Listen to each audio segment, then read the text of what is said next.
God damn you.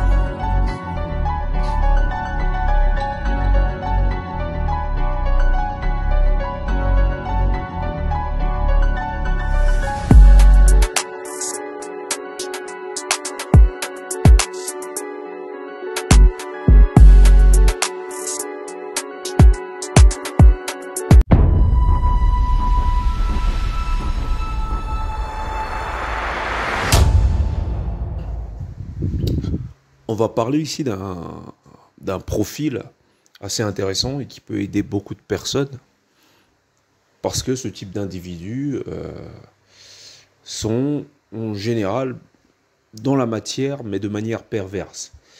Ces individus sont ce que je qualifierais de meneurs de surface. Ce sont des hommes,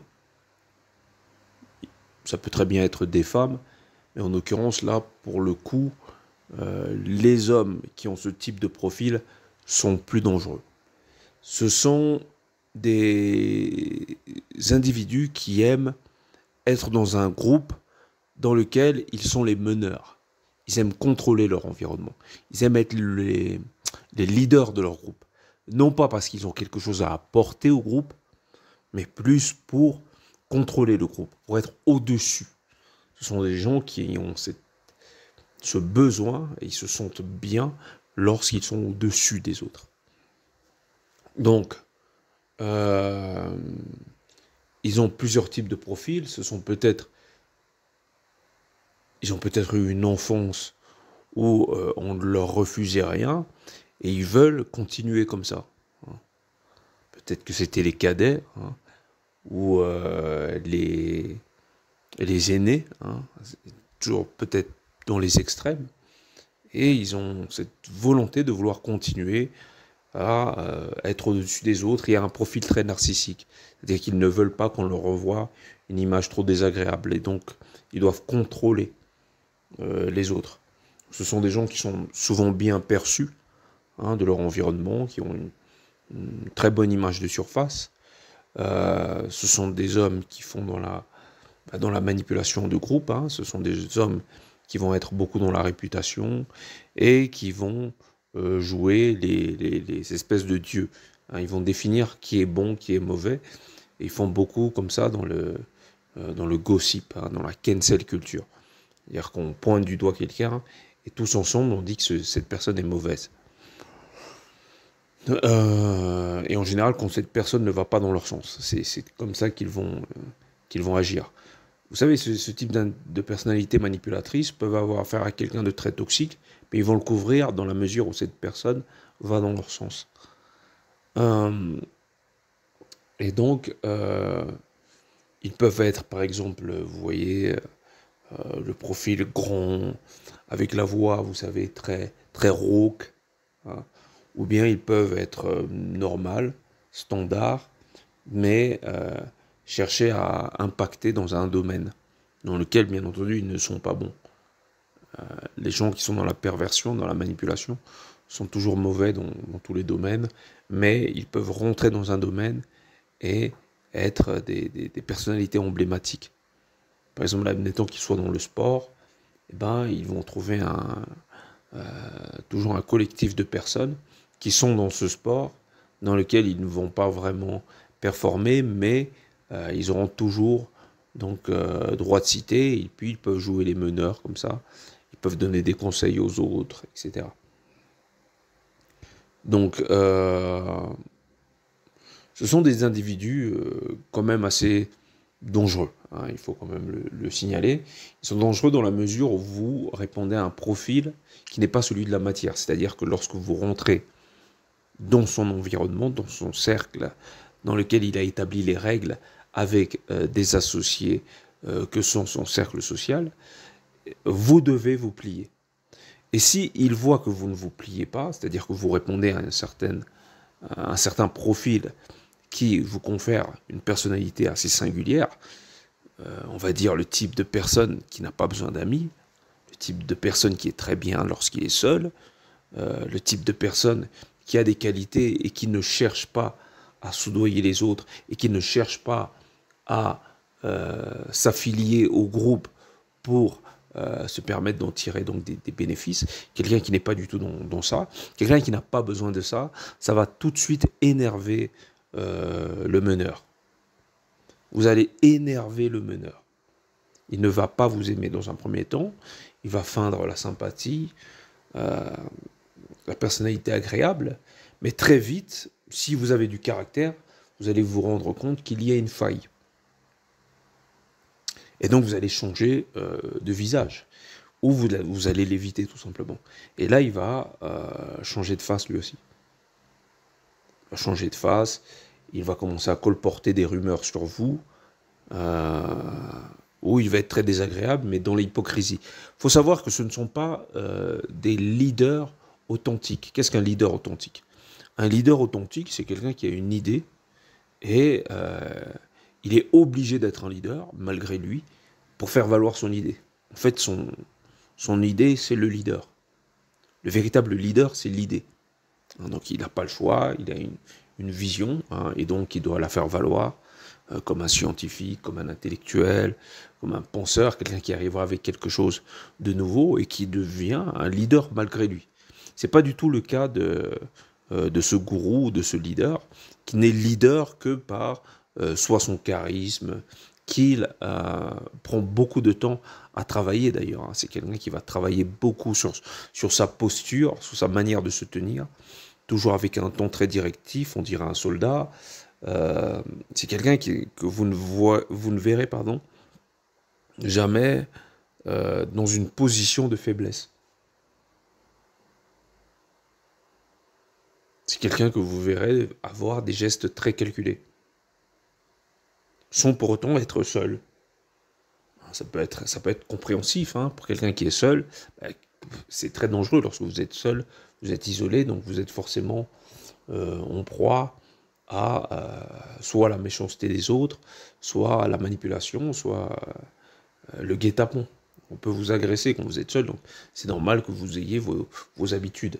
Et donc vous montrez une certaine forme de rigueur, ce qui ne va pas être le cas pour ce type de leader qui va montrer une forme de rigueur tout en étant et en participant au groupe. Il va rire, mais c'est rire. Il va feindre le rire ou le sourire avec les autres. Si vous êtes un peu extérieur, vous allez vite vous rendre compte que c'est quelqu'un de faux. Et surtout si vous l'avez repéré. Vous allez très vite vous rendre compte que c'est quelqu'un de faux et de très désagréable à l'encontre des personnes qu'il ne peut pas gérer dans son environnement. C'est comme un enfant un peu capricieux qui prend les autres êtres pour des objets qu'il doit manipuler. Vous en avez par exemple dans les familles aussi des hommes qui tiennent à leur rôle. Tiens, moi je suis un grand frère, je suis le grand frère. Moi je suis le père, ou bien quand ils sont pères, je suis l'autorité. Ils doivent toujours rappeler qu'ils sont pères, comme si ils n'y croyaient pas eux-mêmes. En fait, il y a une blessure narcissique chez ces gens-là. Ils doivent jouer le rôle n'étant pas habités déjà à la base. Et donc, ces individus sont très dangereux, mais ils sont surtout très vicieux. Et les personnalités manipulatrices ou les personnalités qui jouent donc des rôles de surface sont des gens dont vous n'avez rien à craindre dans la mesure où vous avez du courage. Et si vous n'avez pas de courage, vous allez vous faire savater par ce type de personnalité. Donc il faut travailler sur votre courage, travailler sur votre volonté. Faites un sport, ayez de la détermination. Personne ne peut monter sur le dos d'un homme qui est déterminé et qui a de la volonté. Personne. Absolument personne. Donc avec ce type d'individu, s'ils sentent que vous avez de la volonté, vous les rendez encore plus nerveux. Parce que ils ont cette paranoïa. Ils pensent que les autres vous perçoivent comme ils vous perçoivent, c'est-à-dire comme un danger ou bien comme un leader. Et puis ce sont des gens souvent très complexés. C'est pour ça qu'ils cherchent à manipuler. Partout où il y a de la manipulation, il y a un complexe. Les gens qui veulent manipuler les autres, sont souvent dans des rapports de complexe. Et pourquoi je ne parle pas vraiment des femmes qui aiment mener? Parce qu'elles ont un autre profil. Et puis, enfin, elles ont le même profil, mais c'est beaucoup moins dangereux. Euh, Chez les femmes, ça va s'exprimer toujours dans l'environnement. C'est-à-dire que les meneurs, les leaders vont toujours chercher à avoir un groupe d'amis. Ils vont toujours chercher à réunir un groupe. Sûrement vous en connaissez. Moi, j'en ai connu pas mal. Ils vont chercher à réunir un groupe. Ils vont vous choisir si vous êtes docile, s'ils sentent qu'il y a une part de docile, de personnalité docile chez vous. Ils vont vous choisir pour ces qualités. Mais par malheur, ne vous révoltez pas ou ne montrez pas que vous êtes capable de vous révolter. Dans un premier temps, il va essayer de vous gérer. Quand il va comprendre qu'il ne peut plus vous gérer, ben, il va vous salir. C'est aussi simple que ça. Et donc, chez les femmes, c'est assez différent. Par exemple, vous avez le cas de la mère, hein, qui va, comme je vous le dis, ce sont des gens qui aiment le rôle. Et donc, quand vous leur donnez un rôle de pouvoir, ben, ils le jouent à fond. Donc, ils vont vous manipuler à travers le rôle, par exemple, de mère. Ce sont des mères qui vont manipuler plus particulièrement le fils, ou les fils. Parce que les hommes ont cette particularité qui est l'autorité. Et donc, elles vont saboter l'autorité de tout homme qu'elles vont rencontrer, même dans des relations de couple. Elles vont se mettre avec quelqu'un. Vous avez ces nanas qui sont en couple avec quelqu'un, et puis qui, dans le dos de cette personne, peuvent très bien critiquer donc ses particularités sexuelles, etc. Donc saboter son autorité, sa place d'homme, donc avoir un rôle très castrateur. Donc ce sont des femmes qui vont casser votre virilité ou votre capacité à pouvoir avoir de autorité qui est donc normale chez un homme. Et donc aucune femme digne de ce nom va saboter l'autorité d'un homme de son propre cercle familial, excepté ce type de femme-là. Et donc, ce sont des femmes qui ont une volonté de grandeur et de puissance, comme on peut la voir chez beaucoup de femmes afro, hein, qui sont pour la plupart dérangées. Hein. Il y a beaucoup de problèmes psychologiques dans le monde afro, parce que nous n'avons pas notre propre grille de lecture, hein. Nous n'avons pas nos propres références intellectuelles, etc. Donc nous ne pensons pas encore par nous-mêmes pour l'instant. Et donc vous avez ces femmes-là qui veulent s'accrocher donc au succès, par exemple, des hommes. Si celui-ci est devenu ci ou ça, c'est grâce à moi, c'est parce que je l'ai soutenu, etc. Voilà. Donc il y a toujours cette volonté, vous remarquerez ça chez les femmes afro, de dire je l'ai aidé à devenir quelqu'un, c'est un peu grâce à moi. Donc on veut récupérer le succès de l'homme. Et donc, ces femmes-là vont aussi jouer sur le côté social. Il ne faut pas oublier que là, je parle d'un meneur qui contrôle un cercle social. Hein. Il contrôle un milieu social, un environnement. Donc vous ôtez à cette personne l'environnement, c'est un peu difficile pour lui. Okay. Ils ont beaucoup de carences. Hein. Ils ont beaucoup de carences, notamment ce sont des hommes qui peuvent montrer une certaine forme de perfection, et puis lorsqu'on rentre, par exemple, dans leur milieu respectif, leur famille, etc., avec leurs femmes, leurs enfants, on se rend compte qu'il y a beaucoup de froideur, ou des choses qui sont incompréhensibles. Comme avec les mères qui ont cette finalité de manipulation, vous rentrez dans leur famille et vous vous rendez compte que ce ne sont pas des vraies familles, ce n'est pas une vraie famille, c'est une belle famille en surface, hein, dont le cadre, c'est très joli sur le cadre, et puis donc ce genre de mère présente très bien, elle fait mine d'être parfaite, mais derrière, il y a donc des incohérences, un manque de spontanéité, de naturel dans ces familles, qu'on a donc éduquées dans la simulation. L'assimilation et la simulation. Donc, il n'y a rien de vrai, puisque le meneur autoproclamé est surtout un acteur. Donc l'acteur, il ne propose pas de projet civilisationnel familial, il n'a pas de vision, et il refuse en plus de donner le bâton de relais aux futures générations. C'est comme ces présidents africains qui ne veulent pas lâcher le pouvoir, alors qu'ils n'ont rien à apporter. Et ils n'ont pas de vision pour le pays. Et d'ailleurs, ces hommes-là, voilà, ont ce profil-là. Et donc, pour en revenir à ces meneurs autoproclamés, ces gens qui aiment contrôler le groupe, dans quelle mesure ils seront dangereux pour vous, c'est qu'ils vont agir comme ça dans le dos. Et la seule façon de les survivre, de les échapper, c'est d'assumer donc votre solitude et votre particularité. Si vous avez besoin du groupe, vous n'aurez jamais assez de spontanéité, assez d'agressivité pour les contrecarrer. Si vous êtes bien dans la solitude, eh ben c'est votre meilleure arme. Parce que ces gens-là sont des savants marionnettistes qui utilisent souvent des membres de leur environnement contre vous. Donc, ça, c'est vraiment le propre même du monde social. Et ça, c'est pas que chez les nanas. Il y a autant de perversion chez les hommes, et surtout dans des, des peuples, comme par exemple le peuple congolais, il y a autant de perversion. Pourquoi je cite ce peuple? Parce que c'est un peuple qui, suite à la colonisation, suite à son histoire, qui est assez catastrophique en termes de concept, en termes de respect des martyrs, Lumumba, Kimbangu, etc. Il n'y a rien. Et donc, ce sont des gens qui ne se projettent dans rien. Donc, ils sont obligés, comme ça, de se faire des croche-pieds.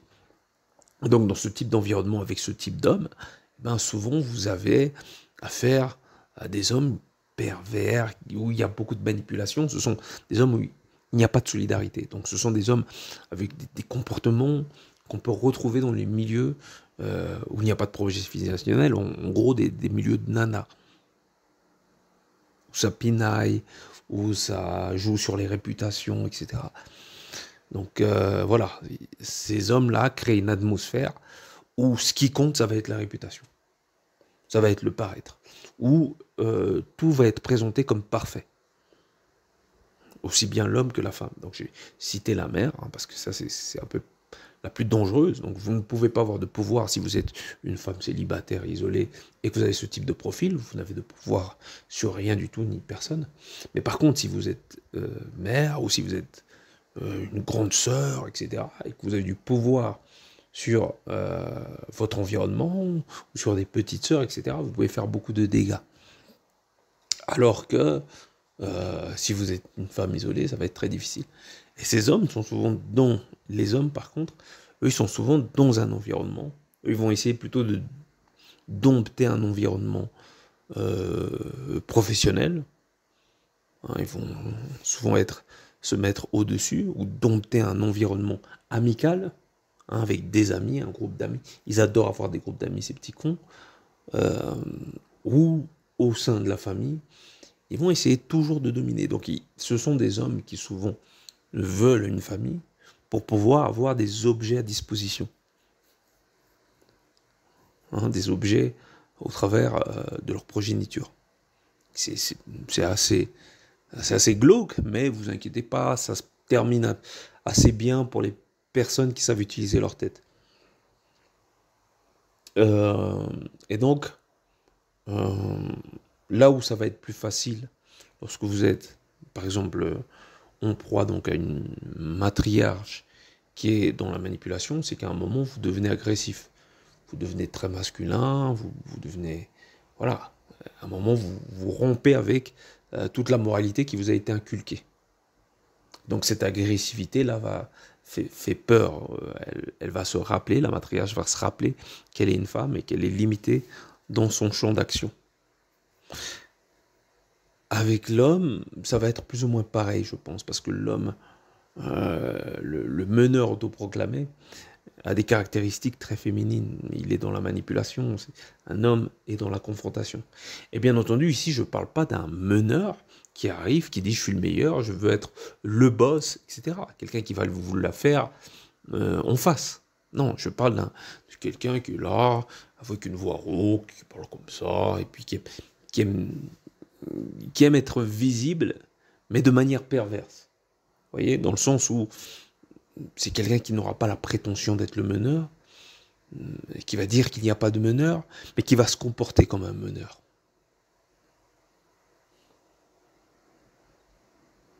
Et donc, voilà, plus ou moins, comment repérer ce type d'individu. Ils ont ce type de caractéristiques, et la seule manière de leur faire face, c'est l'introspection, c'est de vous connaître, de connaître quelles sont vos forces, et quand vous connaîtrez, connaîtras toi-même, et tu connaîtras le monde. Et tu vas savoir comment jouer avec ce type d'individu. Parce que lorsque tu te connais toi-même, c'est que tu as fait le courage de l'introspection. Et ce genre de courage, ils ne l'ont pas. Donc tu vas connaître leurs outils, hein, leurs armes. Leurs armes, c'est la manipulation. Et les outils qu'ils n'ont pas, c'est le courage. Donc si vous allez vers la confrontation, la seule confrontation qu'ils gagnent souvent, vous savez, il y a ces hommes et ces gens qui ont beaucoup de répartie lorsqu'il y a du monde. Ouais, ce sont le type de personnes avec qui on débat et puis on s'étonne de voir que malgré leur argumentation bidon, ils ont tendance à susciter dans l'environnement de bonnes réactions. On les acclame, on les apprécie malgré leur perversion. Eh bien, ils ont cette habitude de manipulation. C'est pour ça qu'ils y arrivent. Ce sont le genre d'individus avec lequel on rentre à la maison frustré en se disant putain j'aurais pu dire ci, j'aurais pu dire ça. Bah, il faut savoir qu'en fait si ces hommes ou ces nanas en l'occurrence sont à l'aise dont ont du réparti supposé, mais par réparti j'entends quelque chose de plus pragmatique, hein, c'est-à-dire qu'ils suscitent chez les gens une certaine forme d'attrait que vous n'arrivez pas à voir, c'est parce qu'ils ont déjà dragué. Hein, ils ont déjà dragué leur public. C'est comme pour les artistes.